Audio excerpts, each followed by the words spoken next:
नमस्कार, आप देख रहे हैं साधना न्यूज का खास कार्यक्रम हेल्थ प्लस और मैं हूं आपके साथ प्रशिता। तो हेल्थ प्लस के कार्यक्रम के जरिए हर बार हमारी ये कोशिश रहती है कि स्वास्थ्य से जुड़ी तमाम और महत्वपूर्ण जानकारियां हम अपने दर्शकों तक पहुंचा सके। और जिस तरह से कोरोना महामारी चल रही है तो महत्वपूर्ण मुद्दा कोरोना का ही होता है कि क्या कुछ जानकारियां इससे रिलेटेड है वो दर्शकों तक पहुंचे। और वहीं दूसरी लहर तो अभी धीरे धीरे कम होती नजर आ रही है, लेकिन वही WHO ने तीसरी लहर का भी खतरा बताया है कि आने वाले समय में तीसरी लहर का भी हम सामना कर सकते हैं अगर हमने लापरवाही बरती तो इसी पर आज हम चर्चा करेंगे, क्योंकि तीसरी लहर के लिए सावधानियां रखना बहुत जरूरी है। हम पहले से अगर अवेयर हो जाते हैं तो शायद तीसरी लहर से हम अपना बचाव कर सकते हैं। और इसी पर चर्चा करेंगे। हमारे साथ खास मेहमान जुड़े हुए हैं। सबसे पहले आपका परिचय कराते हैं। हमारे साथ डॉक्टर SK जैन जुड़े हुए हैं जो साइंटिस्ट है। सर, आपका बहुत बहुत स्वागत है। और हमारे साथ डॉक्टर अनुराग सिंह राजपूत जुड़े हुए हैं जो MD आयुर्वेद से और मानसरोवर आयुर्वेदिक कॉलेज के प्रिंसिपल भी। आप दोनों का बहुत बहुत स्वागत है। शुरुआत में करना चाहूंगी SK जी आपसे कि जिस तरह से कोरोना की तीसरी लहर का खतरा मंडरा ही रहा है, जिस तरह से WHO भी लगातार कह रहा है कि आशंका है कि तीसरी लहर आ सकती है अगर हमने लापरवाही बरती तो पहले की तरह। तो लापरवाही इस बार ना बरती जाए, क्या सावधानियां रख सकते हैं लोग ताकि इससे बचा जाए? आप क्या कहेंगे इस पर? सबसे पहले साधना न्यूज को और सभी दर्शकों को मेरा नमस्कार। मैं आपको बता देना चाहता हूं कि पहली लहर के बाद जब हमने देखा कि बरसात का मानसून मौसम आया, बिल्कुल लॉकडाउन धीरे धीरे रिपोर्टें कम आने लगी और हम समझने लगे कि कोरोना अब चला गया है। लेकिन जैसे ही नवंबर दिसंबर आया और बसंत का मौसम स्टार्ट हुआ, उसने अपना पीक पॉइंट पकड़ लिया और मई जून आते आते इतने केस हो गए कि हम घबरा जाते हैं। बिल्कुल। तो इसी तरह 2 बार हम जब देख चुके हैं तो तीसरी बार क्यों हम उस सावधानियों से बचे रहें जो कि आगे हमें बहुत सारी समस्याओं में डाल दे। इसलिए बहुत जरूरी है कि मानसून में जिस तरह से स्तर गिर गया है कोरोना के मरीजों का, जो काउंटिंग कम हो गई है, उसको ध्यान में रखते हुए, ना कि आने वाली तीसरी लहर को ध्यान में रखते हुए सावधानियां बरती जाएं। अभी देख रहे हैं जिस तरह से ब्रिटेन में 60,000 केस हैं, जो एक हमें चेतावनी देते हैं कि आप भी सावधान रहिए, हम सावधान हो जाएं। एक्चुअल क्या है कि कोरोना वायरस जो है ड्राइनेस में सबसे ज्यादा ट्रांसमिट होता है। कहीं ना कहीं अभी वो बरसात के मौसम में मॉइस्चर के कारण ट्रांसमिट नहीं हो पा रहा एयर के माध्यम से, जिसके कारण नंबर ऑफ केस कम है। लेकिन यहाँ जो कैरियर इसके छुपे हुए हैं वो समय आते, मौसम आते, सर्दियों का आएगा फिर बसंत का आएगा, वो अपनी सक्रियता दिखा सकता है। और इसी के रिपोर्ट के आधार पर WHO ने एक आकलन लगाया है कि ये स्वाभाविक है, इसके जो रेजिस्टेंस हैं वो इस तरह से हैं कि ड्राइनेस में ज्यादा बढ़ते हैं। तो हमें उसके लिए बिल्कुल सावधान रहना चाहिए। अभी हमारी सरकार स्कूल खोलना जा रही है, प्राइवेट ट्रांसपोर्टिंग बसें फुल कैपेसिटी के साथ चला रही है। अगर उसमें सावधानियां नहीं रखी तो बहुत सारे कैरियर हो जाएंगे और आने वाले समय पर बहुत विस्फोट हो सकता है। इसलिए हमें सावधानियां बराबर बरतनी चाहिए, उसमें किसी भी प्रकार की कमी नहीं। आज ये समझना चाहिए कि मई जून के टाइम पे हम चल रहे हैं। हम बाहर जाते तो बहुत सावधानियों से जाते थे, उसी तरह हम चलें। अभी निश्चिंत ना हो जाए इस चीज से। जब तक कि हमारे पास एक भी केस ना हो तब तक निश्चिंत होना नहीं है। आज भी देख रहे हैं बराबर केस, अभी नागपुर में भी 11 केस निकले हैं कल, तो नंबर ऑफ केस आ रहे हैं। इसलिए सावधान रहें और सावधानी के साथ अपने सारे वर्क चलते रहें। लॉकडाउन भी कोई सॉल्यूशन नहीं है, लेकिन पूर्णतः स्वतंत्रता भी इसकी सॉल्यूशन नहीं है। जब तक कि 100% हम श्योर ना कर लें कि हमारी वैक्सीनेशन हो गया है और हम सेफ हो गए हैं, कोरोना अब वायरस नहीं रहा है, तब तक फ्रीली हमें मार्केट में नहीं आना चाहिए। निश्चित। अनुराग जी, आपसे भी यही जानना चाहूंगी, जिस तरह से तीसरी लहर में बच्चों को खासतौर पर ज्यादा खतरा बताया जा रहा है और स्कूल, जैसा कि जैन सर ने भी कहा कि स्कूल खोलने का सरकार ने निर्णय ले लिया है, तो तमाम सावधानियां वहां पर भी बरतने की जरूरत है और सरकार की क्या कुछ तैयारियां रहेंगी? नमस्कार। मैं सबसे पहले तो ये बात कहना चाहूँगा कि तीसरी लहर के लिए हम बच्चों के ऊपर फोकस कर रहे हैं, तो सबको ये जानकारी होना चाहिए कि बच्चे ही क्यों, क्योंकि जो अभी हमारा वैक्सीनेशन का जो प्रोटोकॉल है, जो शेड्यूल है, वो 18+ के लिए है। बिल्कुल। तो 18 से लेके 45, पहले 45+ के लिए आया, फिर 18+ के लिए आया। बिल्कुल। तो जब हमने वैक्सीनेशन करवा लिया तो आपका बॉडी एक इम्यूनिटी, आपकी बॉडी में एक जो है वो हमने आर्टिफिशियल इम्यूनिटी डेवलप की। बिल्कुल। हमारे पास जब इम्यूनिटी डेवलप हो गई तो आप तो उसके लिए इम्यून हो गए, लेकिन कभी यदि मान लो आप कोरोना के संपर्क में आते हैं तो आपको डिसीज तो नहीं होगा corona, but you will become a carrier for the corona virus. बिल्कुल। और जब आप कैरियर होंगे, और जो हमारे बच्चे हैं जो अभी इम्यून नहीं हुए हैं, जिनको वैक्सीनेशन नहीं हुआ, जब आप उनके संपर्क में आएंगे तो ये आकलन लगाया जा रहा है कि वो बच्चे इन्फेक्ट हो सकते हैं उससे। इसीलिए ये कहा जा रहा है कि जो तीसरी लहर जो है वो बच्चों के लिए अधिक जो है वो प्रभावी होगी।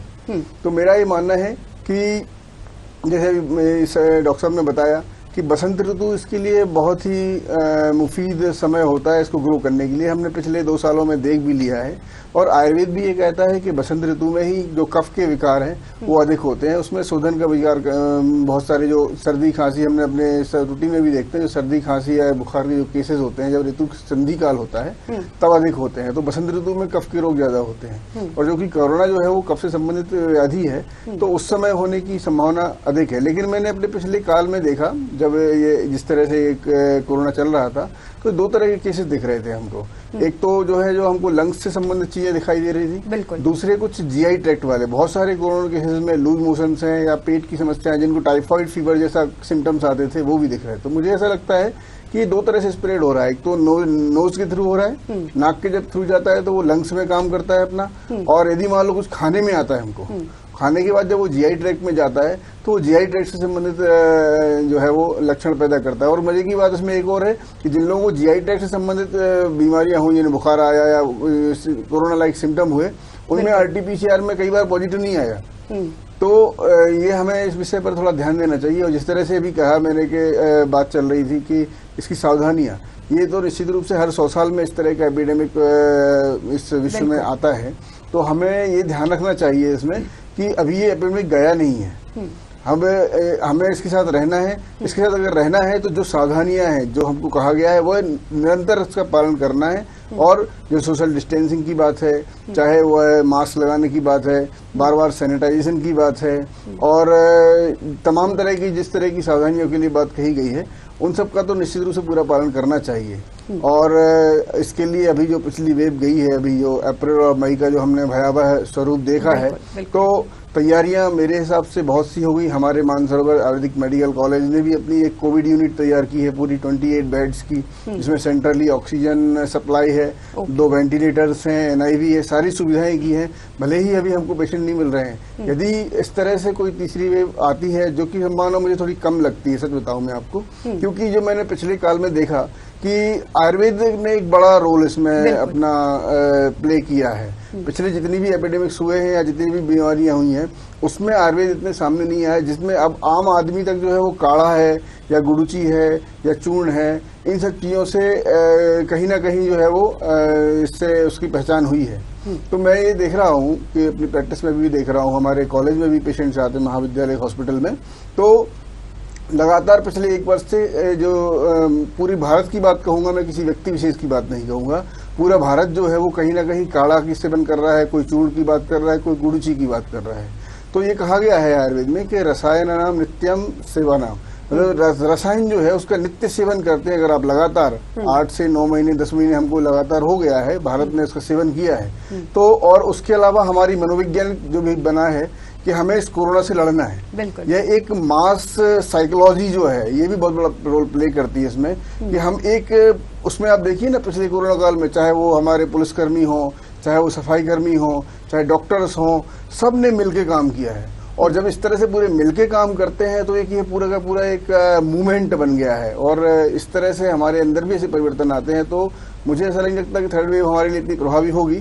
फिर भी हमें जो है वो इस पर ध्यान रखना चाहिए, और इस तरह से जो निरंतर औषधियों का सेवन करते आ रहे हैं, तो उससे हमारी अंदर जो इम्यूनिटी है वो डेवलप तो होती है निश्चित रूप से। ये बात तो मैंने खुद ही देखी है अपने प्रैक्टिस में, कि जो लोग निरंतर, मेरे पास पेशेंट जो आयुर्वेद की मेडिसिन लेते रहे हैं, कंटिन्यू लगातार लेते रहे हैं, अगर या तो वो इन्फेक्ट नहीं हुए हैं तो उनको उतना लक्षण नहीं आया है, और अगर मान लो इन्फेक्शन कई बार तो हुआ भी नहीं है, और जैसे मान लो कोई पेशेंट्स है जो कि घर में पेशेंट्स हैं, हाँ, उसके साथ अगर वो आयुर्वेद मेडिसिन ले रहे हैं, साथ में प्रिकॉशनरी ले रहे हैं, तो वो कांटेक्ट में आने के बावजूद भी पॉजिटिव नहीं हुए। तो कहीं ना कहीं इनका भी अपना एक रोल है, ऐसा मुझे लगता है। निश्चित ही आयुर्वेद का काफी महत्वपूर्ण रोल रहा है। काढ़ा का सेवन लोगों ने लगातार किया है। निश्चित ही दिनचर्या में जो बदलाव हुआ है, डॉक्टर जैन, मैं आपके पास फिर आना चाहूंगी कि दिनचर्या में हमारे डाइट प्लान किस तरह के होने चाहिए। बहुत जरूरी होता है कि अगर बदलाव हम देखते हैं चीजों में, तो हमारे घर से ही वो शुरुआत होनी चाहिए। दिनचर्या की बात करें या एक्सरसाइज करने की बात करें या हम अपने डाइट प्लान की बात करें, तो उसमें भी कहीं ना कहीं इस दौरान बहुत सारे लोगों ने बदलाव को अपनाया है। मैं आपको बता देना चाहता हूँ कि हम लोगों को सावधानी तब तक रखनी है जब तक कि एक बसंत मौसम हमारा स्वतंत्र रूप से नहीं गुजर जाता। आपको टाइम लिमिट बता दूं कि इस टाइम तक हमें सावधानियां रखनी है। जब हम एक मौसम देख लेंगे कि हमारा स्वस्थ निकल गया, कोई कोरोना मरीज नहीं था, तो तब हम समझेंगे कि वायरस से चला गया है। तब तक हमें सावधानी रखनी है, मतलब कि आपको मार्च अप्रैल तक इसका वेट करना है और तब तक वही एहतियात रखना है जो मई जून में आप कर रहे थे। तब हम तीसरी लहर से सेफ हो पाएंगे। दूसरा, खाने की बात रही तो खाने में आप वही जिस तरह से मई जून में आप सावधान थे, आज भी रहिए। बराबर वेजिटेबल को वॉश करिए। जैसे डॉक्टर साहब ने बताया कि खाने के जीआई माध्यम से जीआई में भी इन्फेक्शन आए, मतलब खाने से भी ट्रांसमिट हो रहा है बिल्कुल और इफेक्ट कर रहा है, तो फिर हम सावधानी उसमें क्यों नहीं बरतें। आज हमने जगह जगह नाश्ता घरों पे भीड़ देखी है, बिल्कुल ये इस तरह से नहीं होना चाहिए। हमें वहाँ पे भी सावधानी थोड़ा अपना कंट्रोल करना है इस समय, कि कंट्रोल के साथ हम सेफ तरीके से अगर चलते जाएं और मार्च अप्रैल तक गुजर जाए, फिर आप स्वतंत्र हैं कि आप रह सकते हैं। और सरकार को भी चाहिए कि स्कूल वगैरह में अगर हम ओपन कर रहे हैं तो वो कंडीशन, वो नियम फॉलो कर रहे हैं कि नहीं कर रहे हैं, इसको बार बार देखना पड़ेगा। बिल्कुल नहीं तो बच्चों पे अगर इस तरह से इफेक्ट होंगे तो काफी संकट में सरकार आ जाएगी। दूसरी बात, आज देखा कि मध्य प्रदेश में तो बिल्कुल खुली छूट दे दी है, जबकि दूसरे राज्य महाराष्ट्र वगैरह बहुत एहतियात बरतते हैं। 4 बजे तक मार्केट खोल रहे हैं, हमारे यहाँ 11 बजे तक और ओपन कर दिया एकदम कि आप फ्री हैं। इस तरह के फ्रीडम फाइडम अभी कोरोना की स्थिति में नहीं होना चाहिए था। खाने में आप ध्यान रखें कि सुबह उठते ही सबसे पहले पानी लें, डाइजेशन प्रॉपर चल रहा है, उसके बाद नाश्ता ब्रेकफास्ट थोड़ा अच्छा लें, लंच भी अच्छा लें, डिनर में मीठा ना लें, क्योंकि रात्रि में जो हमारे माउथ में शुगर की मात्रा रहती है उससे बैक्टीरिया डेवलप तो होते ही हैं और फंगल इन्फेक्शन भी डेवलप होते हैं। ओरल हाइजीन को मेंटेन करना भी बहुत जरूरी है, क्योंकि मैं जैसा देख रहा हूँ कि हमारे इंडिया में सबसे ज्यादा पुअर ओरल हाइजीन रही है और उसी का कारण है कि फंगल इन्फेक्शन आए और मैक्सिलोफेशियल रीजन में सबसे ज्यादा आए, आंखों में, जबड़े में सबसे ज्यादा आए, क्योंकि पुअर ओरल हाइजीन कहीं ना कहीं आपके साइनस के माध्यम से इन्फेक्शन को क्रिएट करती है और फंगल इन्फेक्शन डेवलप हो जाते हैं। तो मैं यही बताना चाहता हूँ कि डाइट का विशेष ध्यान रखें, ओरल हाइजीन का विशेष ध्यान रखें, आप सतर्क रहें, एक सीजन और वेट करें कि कोरोना अभी है, इसको समाप्त करने तक हमें वो सारे एहतियात बरतने पड़ेंगे। जब तक कि इस पे पूरा 100% हम विनर नहीं हो जाते तब तक हमें स्वतंत्र नहीं रहना है। बिल्कुल डॉक्टर जी ने एक सवाल मेरा यहाँ पर ये था कि जिस तरह से बच्चों के लिए ज्यादा खतरा बताया जा रहा है, लेकिन दूसरी तरफ हम ये भी देखते हैं कि बच्चों का जो इम्यून सिस्टम होता है वो बहुत स्ट्रांग होता है। वहीं एक और तस्वीर हम देखते हैं कि बच्चों को जंक फूड ज्यादा पसंद होते हैं, शायद उससे भी माउथ में जो इन्फेक्शन की आप बात कर रहे थे वो भी कहीं ना कहीं इसके लिए कारण बनता है। मैं बताऊं कि बच्चों में जिस तरह से इम्यूनिटी होनी चाहिए वो आज नहीं है। कारण ये है कि वो नेचुरल ईटिंग उतना नहीं करते हैं, नेचुरल चीजें कम लेते हैं, फ्रूट कम लेते हैं, जबकि चाइनीज फूड ज्यादा लेते हैं। जैसे कि तो पिज्जा बर्गर वगैरह ये आइटम ना देख के उनको ध्यान रखें, जूस वगैरह और हरी सब्जियां, ग्रीन वेजिटेबल्स दें जो इम्यूनिटी बढ़ाते हैं हमारी। तो वेजिटेबल बच्चों में खास तौर से ध्यान रखने की जरूरत है, क्योंकि बच्चे उस तरह से जो इम्यूनिटी, हार्ड इम्यूनिटी होती है, लेकिन वो उन बच्चों में होती है जो कि रूरल एरिया में रह रहे हैं। हमारे अर्बन एरिया में एटमॉस्फेयर में खुले नहीं है बच्चे, वातावरण में एक्सपोज नहीं हुए हैं, इम्यूनिटी काफी वीक है और सावधानी की जरूरत है। कोई समस्या, मेजर समस्या सामने खड़ी हो उससे पहले हमें ये एहतियात बरतना है कि बच्चों को खाने पीने, डाइट में विशेष ध्यान रखें। आज उनके स्वाद के अनुसार ना जाए, उन्हें मीठा ज्यादा पसंद होता है, चाइनीज फूड ज्यादा पसंद होते हैं, मैगी ज्यादा पसंद, ऐसे फूड जो है ये इम्यूनिटी को इतना डेवलप नहीं करते, बूस्ट नहीं करते हैं। हरे ग्रीन वेजिटेबल्स वगैरह और बाहर घूमने में भी उनका ध्यान रखें कि बराबर ओपन ले जाए। जो हम कोरोना में डरे हुए थे, अंदर थे, अब थोड़ा खुल के बाहर तो आना है। एटमॉस्फेयर में ऑक्सीजन प्रॉपर रहती है। मॉर्निंग वॉक बच्चों को जरूर कराएं, समय से उठने में उनका ध्यान रखें। ऐसा नहीं कभी 5 बजे उठ रहे हैं तो कभी 8 बजे उठ रहे हैं, कभी 12 बजे तक सो रहे हैं। रूटीन अगर प्रॉपर रहेगा तो इम्यूनिटी बहुत अच्छी होगी, यही कहना चाहता हूँ। बिल्कुल डॉक्टर अनुराग के पास मैं आना चाहूंगी। आयुर्वेद का भी एक बहुत बड़ा रोल होता है इम्यूनिटी पावर को बढ़ाने के लिए। जी निश्चित रूप से, जिसमें व्याधि क्षमता तो उसको हम मानते हैं कि किसी भी व्याधि से लड़ने की जो क्षमता है, इसका वर्णन जो पिछले 3000 साल से हम जो आयुर्वेद का प्रैक्टिस कर रहे हैं उसमें इसका वर्णन आता है। तो ये एक दिन में डेवलप नहीं होती है। ऐसा नहीं है कि हमने आज सोचा और हमने ऐसी कोई मेडिसिन ली और वो इम्यूनिटी डेवलप हो गई। ये हमारे शरीर का सतत प्रक्रिया है। जिस तरह से मैंने अपने पिछले वक्तव्य में कहा कि पिछले 8 महीने से लेकर 9 महीने से जिस तरह से हम विभिन्न आयुर्वेद औषधियों का सेवन कर रहे हैं, तो वह हमें कहीं ना कहीं इम्यूनिटी को डेवलप कर रहा है। सबसे बड़ी बात मैं आपको एक वजह की बात बताना चाहता हूँ कि कोरोना ने जो है वो सबको एक लाइन में लाके खड़ा कर दिया, चाहे वो एलोपैथी हो, चाहे आयुर्वेद हो, चाहे वो होम्योपैथी हो या अन्य कोई भी सिस्टम हो, चाहे योगा हो, उसमें सबको एक लाइन में लाके खड़ा कर दिया। और मुख्य रूप से एक एजेंडा बना कि हमें किसी भी तरीके से इस पर विजय प्राप्त करनी है। सरकार ने भी इसमें कदम से कदम मिलाकर, चाहे वो काढ़ा हो, चाहे वो एलोपैथिक मेडिसिन हो, चाहे होम्योपैथिक मेडिसिन हो, सभी पर काम किया।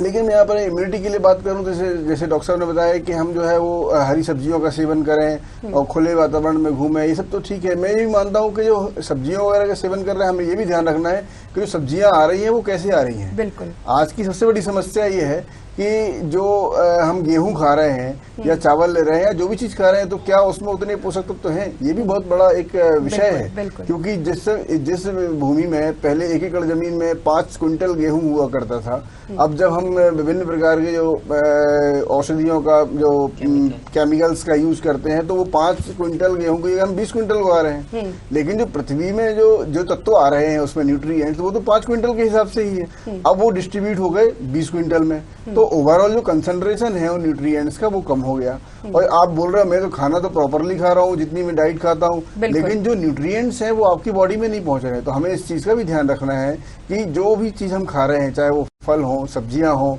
या अन्न है, या अन्य चीजें, उसमें ये ध्यान रखें कि वास्तव में ये जो है वो कहीं केमिकल्स या पेस्टिसाइड से बने हुए तो नहीं है। बिल्कुल। हम कोशिश करें ऑर्गेनिक, हालांकि भारतवर्ष में अभी ऑर्गेनिक का भी काम चल रहा है, धीरे धीरे अभी उतना आया नहीं है। हम सोच सकते हैं हम देख घर में किचन गार्डन बना लें और छोटी छोटी जो कुछ कुछ सब्जियां हैं उनको हम खुद उगाएं घर पे, और उसमें अपना जो प्राकृतिक रूप से जो कंपोस्ट वगैरह है उसको डालें, तो उसमें जो न्यूट्रिएंट्स होंगे वो आप देखिएगा। आप गांव में जाएंगे, अगर आप, मैं चूंकि गांव की पृष्ठभूमि से बिलोंग करता हूँ, जब मैं अपने गाँव जाता हूँ वहां पर जो मैं सब्जी खाता हूँ उसका स्वाद अलग होता है, और जो भोपाल में आता हूँ तो स्वाद अलग हो जाता है। तो कारण क्या है? स्वाद बैगन तो बैगन ही रहेगा, लेकिन उसमें जो रहने वाले जो कंटेंट्स हैं, जो न्यूट्रिएंट्स हैं, वो डिफरेंट हो जाते हैं।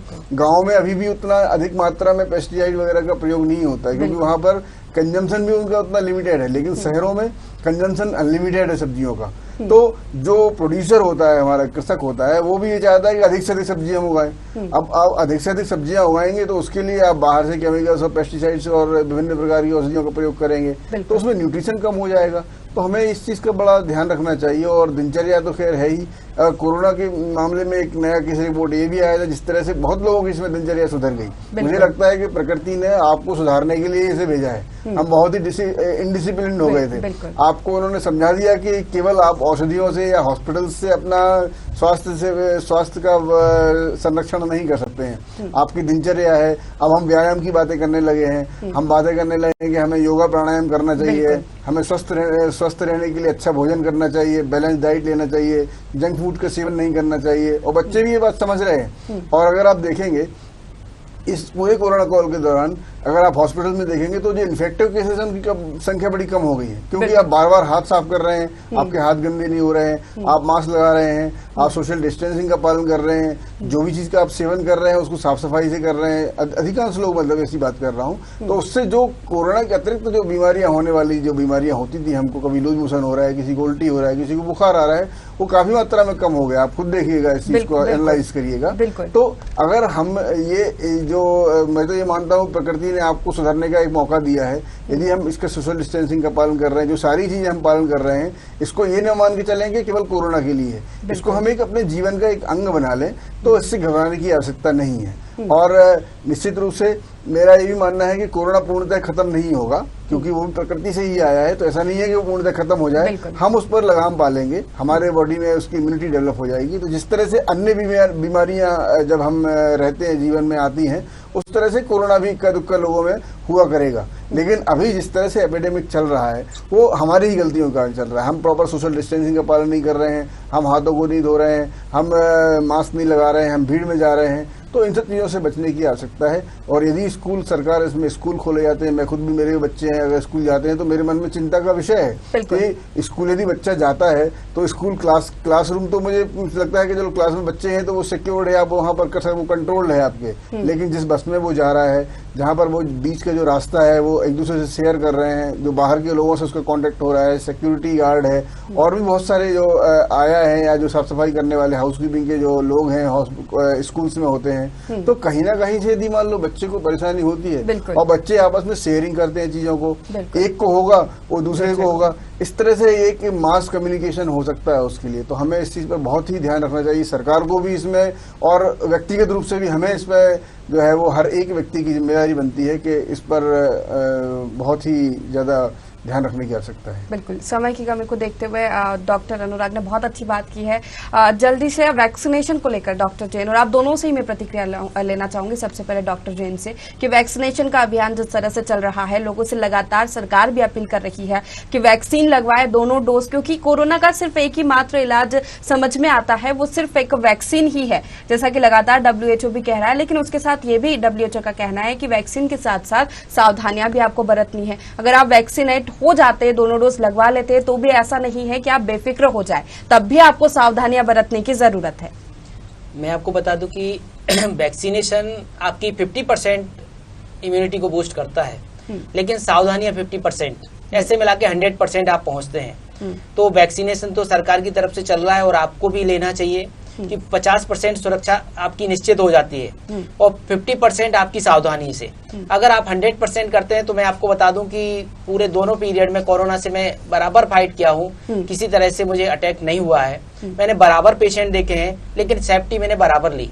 एक तरफ पहले सेफ्टी अपनी ली, जब तक वैक्सीन नहीं थी, सुरक्षा पूर्ण कंप्लीट तरीके से पहले तो पूर्ण सैनिटाइज पेशेंट को किया, उसके बाद कंप्लीट अपनी सेफ्टी ली, इसके बाद वैक्सीनेशन लिया। और वैक्सीनेशन के साथ आज भी कोई जो पहली कंडीशन में हम ले रहे थे वो बराबर कंडीशन आज भी सेफ्टी फीचर बराबर फॉलो कर रहे हैं। तो मैं पब्लिक को बताऊं कि बच्चे स्कूल जाते हैं, स्कूल में जाने वाले बच्चे पहले तो 8वीं क्लास से नीचे क्लास नहीं लगनी चाहिए जब तक कि हम मार्च अप्रैल का एक पीरियड और नहीं देख लेते हैं, है ना। बड़े बच्चों को पहले उनको स्कूल के पहले 7 दिनों में उनकी ये प्रैक्टिस होना चाहिए कि आप स्कूल आते क्या क्या सावधानियां रखेंगे, बस में आते समय, कुछ खाते समय, बच्चों से दोस्तों बात करते समय, किसी से बात करते समय, 7 दिन पहले उनकी ये ट्रेनिंग होना चाहिए बच्चों की। उसके बाद स्कूल आपको कंटिन्यू चलाना चाहिए। 50% स्ट्रेंथ जो आपने बताई है, तो बच्चों की बराबर डिस्टेंस क्लास में मेंटेन रखना चाहिए। उनका एक मास्क का लेबल भी रखना चाहिए जिससे कि वो बोल भी पाए और आवाज आपके पास आ पाए। बिल्कुल, इन एहतियात के साथ अगर हम चलते हैं तो किसी तरह से प्रॉब्लम नहीं होगी, सब कुछ ठीक चलेगा। और आते समय, जैसे ही समय में हमें पता चलेगा कि मार्च अप्रैल आ गया और कुछ भी प्रॉब्लम नहीं है, तब हम बच्चों के स्कूल आगे स्टार्ट करें, यही हमारी सलाह है। डॉक्टर अनुराग, वैक्सीनेशन को लेकर आप क्या कहें? वैक्सीनेशन तो करवाना ही चाहिए, क्योंकि अभी अब हम ये नहीं कह सकते कोरोना के लिए मेडिसिन लेने पर कोरोना इसमें ठीक हो जाता है। तो ऑलवेज प्रिवेंशन से ज्यादा जो है, प्रिवेंशन जो है वो अच्छा होता है क्योर से। हम भी कहते हैं कि स्वास्थ्य से स्वास्थ्य रक्षण, जब हम आयुर्वेद की बात करते हैं तो स्वस्थ व्यक्ति की स्वास्थ्य की रक्षा करना पहला हमारा कर्तव्य होता है। तो उस दृष्टिकोण से वैक्सीनेशन करवाना, सभी के लिए वैक्सीनेशन करवाइए। साथ में इस बात का ध्यान रखिए कि वैक्सीनेशन, जैसे डॉक्टर साहब ने बताया कि वैक्सीनेशन पूर्ण आपका उपचार नहीं है। मैं आपको बता दूं, बहुत सारे ऐसे केसेस भी मुझे देखने मिले हैं जिनके डबल वैक्सीनेशन हो गया है, तब भी उनको कोरोना हुआ है, भले ही उनको उतना ज्यादा सीवियरिटी नहीं हुआ है। तो हम ये मान कर ना चलें, हर व्यक्ति को ये मान के नहीं चलना है कि हम अगर वैक्सीनेशन हो गया तो हम फ्री हो गए, हमें सारी चीजें करनी है। एक बात। दूसरी बात, यदि आप वैक्सीनेटेड हैं तो आप तो इम्यून हो गए, जैसे मैंने पहले अपने वक्तव्य में कहा कि, लेकिन आप कैरियर भी हो सकते हैं। तो आपको इस बात का बिल्कुल ध्यान रखना है कि आप अगर आप मास्क लगाएंगे, आप प्रॉपर हाथों का सैनिटाइजेशन करेंगे, और घर जाते समय जैसे हम पहले एहतियात बरतते थे कि कपड़ों को अपना धोना है, नहाना है, पूरे अच्छे से साफ सफाई करना है अपने शरीर की। यदि मान लो आप कैरियर हो भी गए हैं, यदि मान लो, क्योंकि आप मार्केट में निकल रहे हैं तो आप कोई नहीं कह सकते कि आपको कहाँ से मिल सकता है कोरोना। तो उसी अनुसार आप मान के चलिए कि आप कैरियर हो सकते हैं, तो वो अपने बच्चों में ट्रांसमिट ना हो या परिवार के अन्य लोगों को ना हो। तो जब वो जो अपनी जो एहतियात है सारी की सारी, वो निश्चित रूप से जिस तरह से बताया, अगले 1 वर्ष तक मेरा ये मानना है कि पूरा 2023 तक का जो मामला है पूरा, वो हमें 2023 बोल रहा हूँ, 2022 तक पूरी हमें एहतियात रखना है कि ये सारी की सारी चीजें, इसको हम जीवन का हिस्सा बना लें। इसमें कोई कठिनाई भी नहीं है। मतलब यदि हम देखें तो क्या मास्क लगाने में कोई कठिनाई है, कोई काम रुक रहा है क्या हमारा? क्या अगर हम हाथ धो रहे हैं तो क्या कोई काम रुक रहा है? क्या अगर हम अपने पर्सनल सैनिटाइजेशन, पर्सनल हाइजीन की बात करें तो क्या कुछ काम रुक रहा है? साफ सफाई की बात करते हैं, वैसे भी स्वच्छ भारत स्वच्छ की अभियान चल ही रहा है पहले से। तो हम अपने स्वच्छता बनाए रखें और खुद भी सुरक्षित रहें और दूसरों को भी सुरक्षित रखें। वैक्सीनेशन अगर आपका हो गया है तो आप ये मत सोचिए कि आप सुरक्षित हो गए। हम अगर कैरियर हो जाते हैं तो हमसे दूसरे भी सुरक्षित रहें, इसका भी ध्यान रखिए। यही मैं आपको इस सलाह देना चाहता हूँ। बिल्कुल, आप दोनों ही मेहमानों का बहुत बहुत शुक्रिया हमारे दर्शकों को महत्वपूर्ण जानकारी देने के लिए। Doctor S K. जैन जी और अनुराग सिंह राजपूत जी हमारे साथ इस खास चर्चा में शामिल हुए और हमारी भी यही कोशिश रहती है कि समय समय पर आप तक, दर्शकों तक तमाम महत्वपूर्ण जानकारियां कि कैसे आप स्वस्थ रह सकते हैं, आगे क्या कुछ सावधानियां आपको बरतने की जरूरत है, दिनचर्या का कैसे पालन किया जाए। जो कोरोना ने आपकी दिनचर्या बदली है उसको अपने हिस्सा बना लीजिए अपनी दिनचर्या का और हमेशा ही इसे फॉलो करिए। और जिस तरह से दोनों ही डॉक्टरों ने कहा कि अभी लापरवाही बरतने की जरूरत नहीं है, वैक्सीनेट अगर आप हो जाते हैं तो भी तमाम सावधानियां आपको बरतना है। तो फिलहाल के लिए इस कार्यक्रम में इतना ही, लेकिन आप बने रहिए साधना न्यूज के साथ।